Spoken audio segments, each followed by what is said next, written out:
Dan untuk membahas topik ini telah hadir bersama kami anggota fraksi Partai Golkar DPR, Pompida Hidayatullah, dan pengamat politik LIPI Ikrar Nusa Bakti.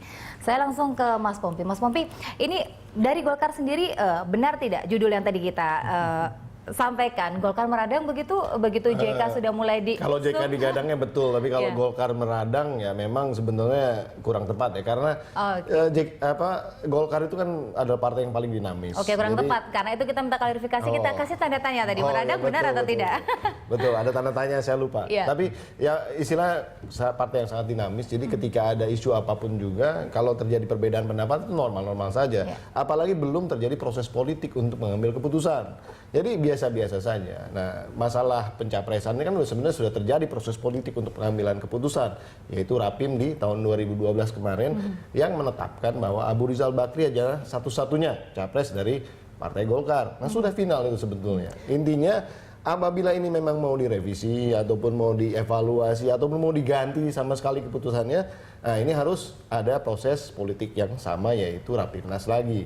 Nah, tinggal masalahnya Rapimnas yang akan datang ini apakah akan memberikan peluang untuk itu? Saya yakin tidak mungkin lah. Dikarenakan rasanya kalau ketua umum kita sudah maju begitu ya, kemudian sudah didukung oleh sedemikian banyak orang, dan kemudian masa kita harus evaluasi. Padahal sebetulnya kalau secara logika dan secara analisa data-data yang berdasarkan survei dan lain-lain, Abu Rizal Bakri itu sebetulnya naik, walaupun memang tidak langsung signifikan ya naiknya, tapi incremental ada kenaikan di dalam konteks elektabilitasnya. Jadi sebetulnya tidak perlu ada keraguan di dalam konteks pemutusan. Justru harusnya segala kekuatan di dalam Partai Golkar ini memang dipusatkan untuk menaikkan, mendongkrak dia gitu ya, agar sama-sama kemudian di pemilu legislatif pun Golkar akan menang juga. Ya, bisa saya tarik berarti keputusan dari Rapimnas itu sudah diterima dengan bulat dan sudah menjadi keputusan final seperti itu, Ical capres ya, 2014. Sekarang gini kan, wacana yang beredar ini hanya wacana orang per orang bicara kan. Intinya bahwa ya ini harus dievaluasi. Kemudian ada yang berbeda lagi bahwa proses pencapresannya tidak sah, atau bahkan proses pengangkatan Ical sebagai ketua umum pun juga ada yang bicara bahwa itu tidak tepat, tidak sesuai dengan ADART dan lain-lain. Tapi kan itu kan orang per orang. Sedangkan Golkar ini kan komunitas yang memang harus secara kolektif pengambilan keputusan itu dilaksanakan. Dan pada saat ini sebenarnya legitimasi kepemimpinan Ical dan juga pencapresan Ical adalah final dan memang sudah sah begitu, tidak bisa di-challenge. Oke, final ya. Oke, kita sedikit ini kita beralih lagi ke JK. Apakah memang dengan banyaknya dalam hal ini PKB ini yang sudah melamar seperti itu JK untuk menjadi capres dari PKB, ini sebagai upaya JK untuk menaikkan posisi tawarnya atau bagaimana? Ya, terus terang kita belum tahu pasti ya, karena kan yang baru melamar itu kan baru DPW Jawa Timur dari PKB, belum PKB sebuah partai politik secara keseluruhan ya. Dan kita juga tahu bahwa PKB juga sedang bermasalah dalam arti kata bahwa mereka tidak memiliki tokoh internal yang bisa digadang-gadang untuk menjadi calon presiden ya. Kemarin kita melihat misalnya ada Rhoma Irama, ada Mahfud MD ya. Tapi kalau kita lihat bandingkan keduanya dengan Yusuf Kalla, memang Yusuf Kalla masih lebih leading dalam sisi elektabilitas ya, dibandingkan dengan baik itu Rhoma Irama ataupun apalagi Mahfud MD ya. Tapi kita juga jangan lupa bahwa kalau itu memang digunakan oleh Yusuf Kalla untuk kata Anda tadi bargaining ataupun apa dengan Partai Golkar, buat saya ini akan misleading. Kenapa demikian? Karena buat saya kalau memang JK tertarik untuk kemudian menjadi calon dari PKB, ini buat saya justru akan merendahkan posisi tawar dia. Kenapa demikian? Karena dia seolah-olah aktif untuk mencari kendaraan politik ya, untuk menjadi calon presiden. Padahal kalau dia tenang-tenang aja bukan mustahil ya. PDIP juga mungkin masih bisa memperhitungkan kalau memang itu masih memungkinkan ya, kalau Jokowi nanti menjadi calon dari PDIP, atau kemudian kalau memang itu tidak memungkinkan ya paling tidak dia juga masih bisa untuk masuk kabinet seperti pada masa Bu Mega dulu menjadi presiden. Jadi ini, tapi kalau kemudian beliau pindah ke sana, pindah ke sini, pernah membuat pernyataan bahwa dia siap untuk menjadi calon wakil presidennya Megawati, siap menjadi paling siap untuk menjadi calon presidennya Joko Widodo, tapi kemudian tiba-tiba mau jadi calon presiden dari PKB, itu yang kemudian di mata masyarakat terlepas dari saya adalah jadi orang seperti obral begitu. betul, terlepas dari saya adalah orang yang dulu mendukung beliau menjadi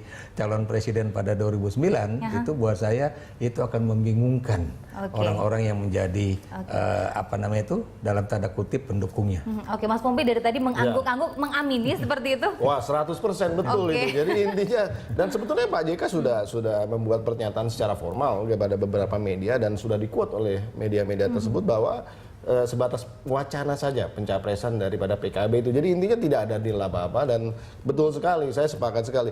Orang seperti JK ini seorang negarawan yang sebetulnya di dalam konteks berpolitik itu sebenarnya tidak perlu partai. Justru partai perlu dia. Dan jadi kembali ke 2009, saya kan orang yang paling depan juga berbicara atas nama JK. Saya ada juru bicaranya.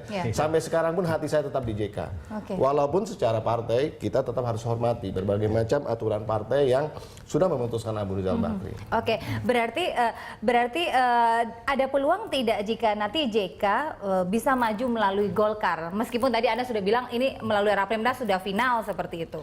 Ya, dinamikanya ada memang kemungkinan tidak? Begini, di Golkar ini kan tadi dinamika tergantung dinamikanya. Intinya kalau misalnya kemudian banyak orang tertarik dengan wacana-wacana yang muncul ini, ya bisa saja kejadian berubah. Tapi ya prosesnya tetap harus melalui Rapimnas lagi. Jangan sampai nanti prosesnya jadi tidak legitimate gitu ya, tidak sah lagi gitu.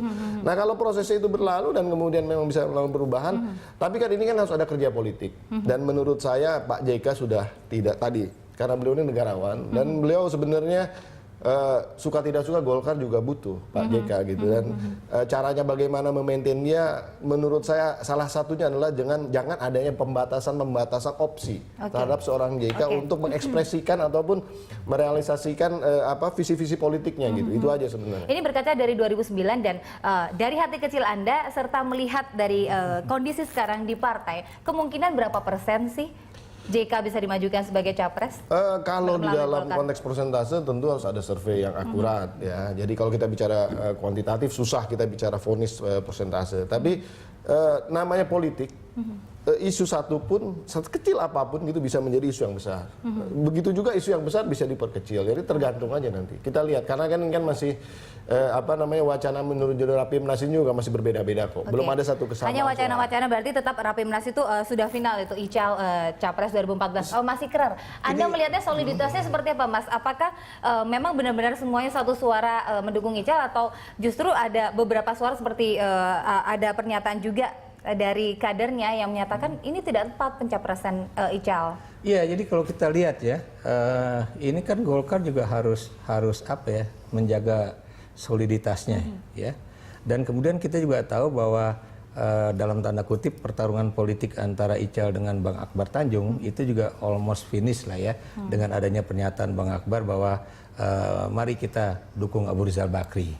Tapi seperti Bung Pompida katakan, kita nggak tahu apa yang akan terjadi sampai misalnya November ini nanti ada Rapimnas, dan apakah mungkin ada Rapimnas extraordinary Rapimnas itu ya, setelah pemilu 9 April yang akan datang. Kenapa demikian?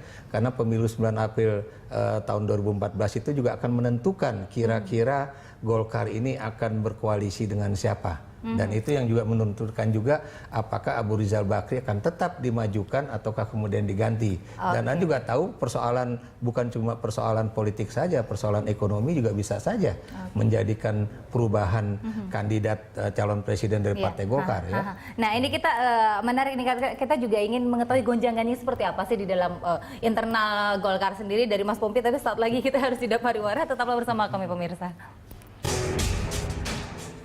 Baik, terima kasih Anda masih bersama kami. Saya ke Mas Ikral dulu. Mas, jika Anda melihat ini posisi elektabilitas dan juga masyarakat mengetahui, itu lebih tinggi mana posisinya, JK atau Ical?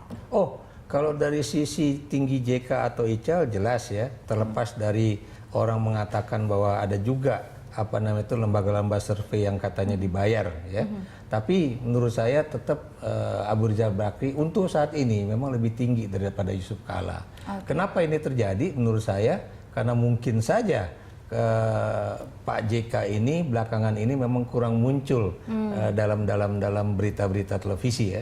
Tapi dengan munculnya masalah seperti yang sekarang terjadi ya, di mana dia akan diajukan oleh PKB dan sebagainya, itu juga akan memunculkan nama beliau. Walaupun lagi-lagi beliau juga harus hati-hati, jangan sampai kemudian beliau terperangkap di dalam permainan politik PKB yang memang sedang berupaya untuk kemudian meningkatkan pamor politik dan elektabilitasnya. Ya. Dan ada juga jangan lupa ya bahwa belakangan ini misalnya terlepas benar tidaknya apa yang dikatakan oleh Akil Mukhtar, tapi pernyataan bahwa Mahfud MD itu juga pernah melanggar kode etik Mahkamah Konstitusi, itu juga bisa kemudian menurunkan kredibilitas dan elektabilitas dari Mahfud MD. Nah ini yang kemudian kelihatannya menyebabkan juga ya itu PKB itu kemudian ingin melamar Yusuf Kala ya. Tapi lagi-lagi Yusuf Kala harus hati-hati kalau memang beliau tadi saya katakan seperti gadis cantik yang diperebutkan juga oleh partai-partai di luar PDIP, itu bukan mustahil juga nanti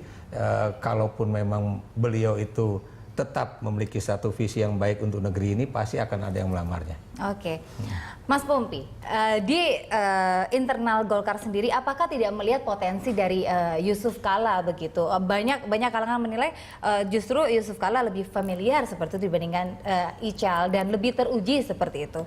Tanggapannya? Ya sebetulnya banyak nilai-nilai positif yang diwariskan oleh Yusuf Kala. Salah satunya adalah tidak adanya kasus korupsi pada saat Yusuf Kala menjadi ketua umum terhadap kader Partai Golkar pada saat JK menjadi ketua umum gitu. Intinya memang ada yang ada terlibat kasus korupsi, tapi itu pada saat kejadian korupsinya itu sebelum JK menjadi ketua umum tentunya. Karena kebijakan-kebijakan yang dilakukan JK di dalam konteks memimpin Golkar ini juga adanya transparansi dan kemudian juga kita menjauhi dari hal-hal yang kemudian ya katakanlah nyerempet-nyerempet ke masalah hukum tadi gitu ya. Jika ini dibandingkan dengan yang sekarang untuk transparansi, saya nggak bicara seperti itu. Saya nggak bicara seperti itu, tapi intinya kan sebenarnya faktanya silahkan dinilai saja oleh masyarakat kan. Di mana gitu kan berbeda jauh kan tentu kan. Mas Ikrar sudah tertawa ini begitu saya sebut masalah transparansi antara JK dengan kepemimpinan sekarang. Kalau ada lembaga survei melakukan suatu survei kualitatif, misalnya meminta pandangan para opinion leaders seperti yang pernah terjadi dengan Jokowi atau yang lain-lain, menurut saya JK pasti lebih tinggi karena belakangan ini bukan belakangan ini ya, itu hasil survei opinion leaders sendiri kan JK itu cuma satu tingkat di bawah Jokowi. Kenapa demikian? Saya beri contoh ya. Dari sisi kenegarawanan itu tidak ada yang bisa menandingi, termasuk juga Abu Rizal Bakri ya. Saya beri contoh penyelesaian masalah Aceh. Ya. Itu suatu buat saya track record yang tidak ternilai harganya ya. Kemudian persoalan masalah Pusuh ya.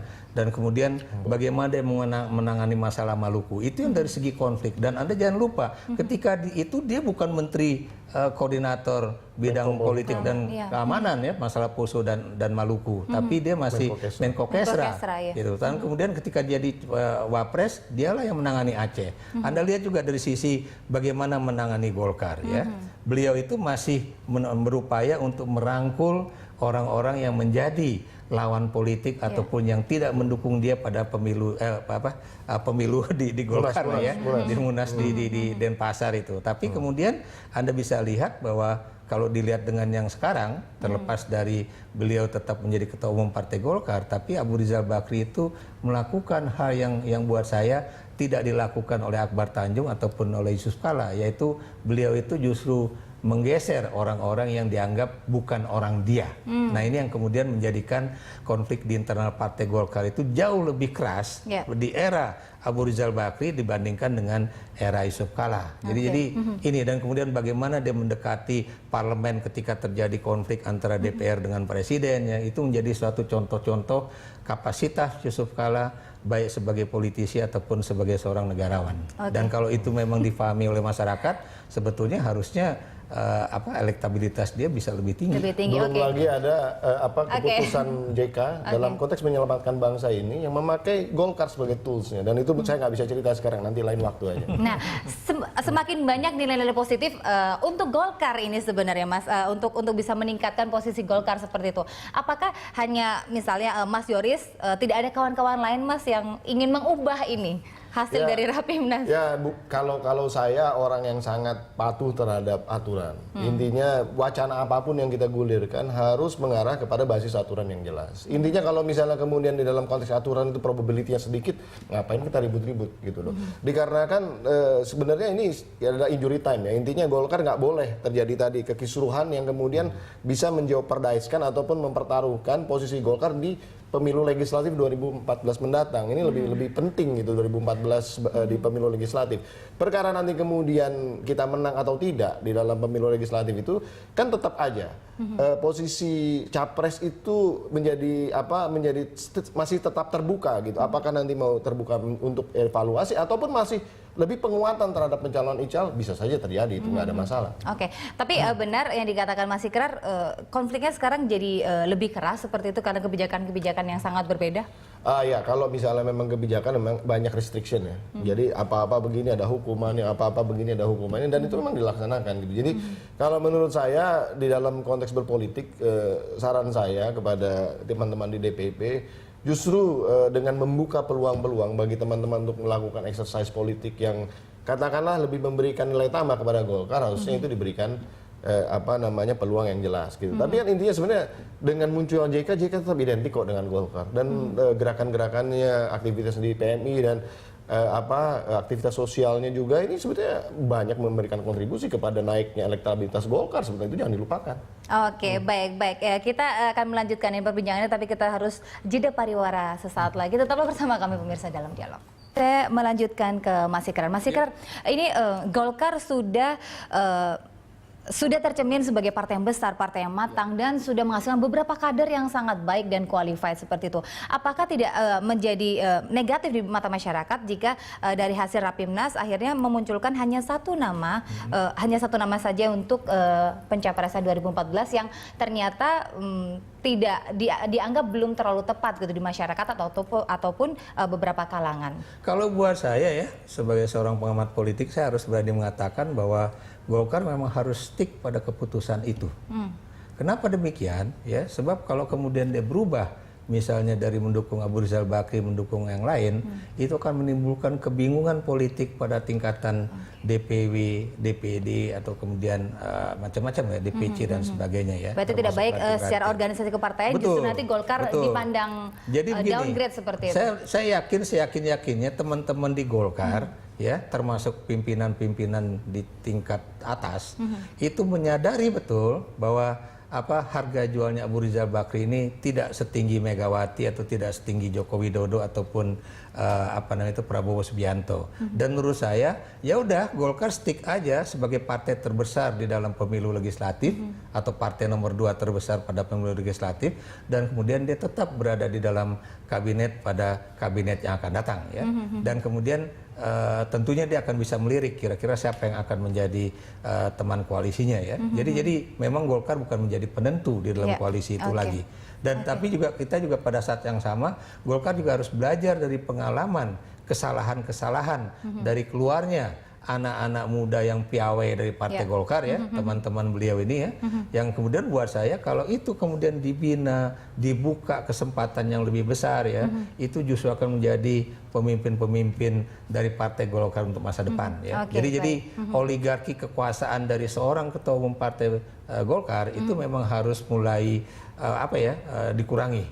Maksud saya seorang ketua umum partai itu tidak harus menjadi calon presiden, tapi bisa menjadi the kingmaker untuk kemudian siapa yang akan dia dukung. Baik, Mas Mumpi, Anda mengamini apa yang sudah dikatakan Mas Ikrar. Yang pertama, ada dua ini Mas. Yang pertama, tadi saya ngangguk-ngangguk karena saya setuju gitu sebetulnya. Apakah memang dari partai sendiri menyadari betul antara Ical dengan calon-calon dari partai lain itu kurang seperti itu, kurang populer dan elektabilitas juga. Dan juga yang kedua, ada beberapa permasalahan-permasalahan sehingga banyak kolega-kolega Anda yang brilian, yang kredibel seperti itu akhirnya harus memilih rumah yang baru atau ke partai lain. Ya sebetulnya nggak seperti itu juga. Itu kan hanya opsi-opsi pilihan-pilihan daripada para politisi yang memang misalnya tidak happy di dalam satu konteks komunitas, ya dia harus pindah. Anda masih happy berarti? Saya termasuk yang banyak dikecewakan sebenarnya oleh Golkar. Tapi kan intinya kan masalah loyalitas, masalah persepsi, masalah apa yang kita perjuangkan gitu. Jadi itu masalah pilihan pribadi saja. Kalau saya buruk baik, Golkar ada partai saya, satu hidup satu partai, nggak berubah lagi gitu ya. Karena jelek juga kalau kita berubah-ubah. Nah, PR yang paling besar untuk Abu Rizal Bakri itu sebetulnya satu. Tadi saya setuju sekali, kalau sudah diputuskan Golkar harus tetap mendukung Pak Ical. Tapi juga untuk meningkatkan katakanlah stabilitas hierarki kepartaian itu, janji-janji Pak Ical pada saat Munas di Riau kemarin itu harus dipenuhi. Seperti dana abadi 1 triliun, kemudian juga bangunan dan ini intinya apa? Come on, Pak Ical, saatnya Pak Ical ini sekarang sudah nyapres begitu kan. Jadi bukan sebagai ketua umum lagi. Tunjukkanlah bahwa janji kepada kader partai pun harus direalisasikan sehingga janji kepada masyarakat pun istilahnya orang tidak akan ada keraguan lagi terhadap Pak Ical. Saya yakin kalau itu direalisasikan, soliditas di Golkar akan lebih kuat dan kemudian keraguan-keraguan tentang Pak Ical selesai semua nanti. Oke, kadernya saja istilahnya menagih atau meminta agar ini capresnya untuk merealisasikan janji yang seperti itu agar bisa baik seperti itu di masyarakat. Banyak keraguan ini dikarenakan masalah-masalah itu yang belum terpenuhi dan terus terang memang pada saat itu janjinya terlalu tinggi dan saya juga benar janjinya terlalu tinggi tapi ya suka nggak suka janji seorang pemimpin harus ditepati gitu. Nggak bisa janji terlalu tinggi tapi harus ditepati. Betul. Dari Mas Ikrar sendiri Mas sebagai closing statement ini untuk Golkar sendiri ini? Ya memang itu yang menjadi suatu beban moral dari seorang ketua umum partai ya, yang misalnya mau membangun kembali kantor yang di di dekat Senayan itu ya, di Selipi ya, itu sampai sekarang belum terrealisasi. Rencana mau dipindah tuh Bang, mau dipindah dan dibangun lebih tinggi terlepas lagi. Di mana? Tapi menurut saya sebetulnya itu nggak susah. Orang Golkar itu kaya-kaya ya, dan itu kalau diminta aja satu orang simpatisan Golkar 1 juta rupiah saja, itu menurut saya target 1 triliun. Tapi kan janjinya janji ketua umum bangun sendiri bukan berbeda. Jangan janji iuran. Kalau iuran saya juga bisa kalau kayak gitu. Ini menjadi satu problem besar. Kenapa demikian? Karena memang perusahaan-perusahaan Abu Rizal Bakri itu ya kebetulan sahamnya lagi ambruk semua. Ini yang menjadi satu tadi saya katakan problem besar bagi dia ya, baik sebagai ketua umum ataupun sebagai calon presiden Republik Indonesia. Dan kita juga nggak tahu bagaimana nasibnya sampai April 2011 yang akan datang ini. Ya kita sama-sama tunggu ini bagaimana nasib Golkar dan apakah nanti benar-benar lolos sebagai presiden 2014 seperti itu ya Mas ya? Ya mudah-mudahan aja semuanya terbaik buat Golkar lah apapun yang terjadi. Oke baik, terima kasih Mas Pompi dan Mas Ikrar sudah hadir bersama kami dan tetaplah bersama kami pemirsa karena kami masih memiliki sejumlah informasi menarik lain untuk Anda.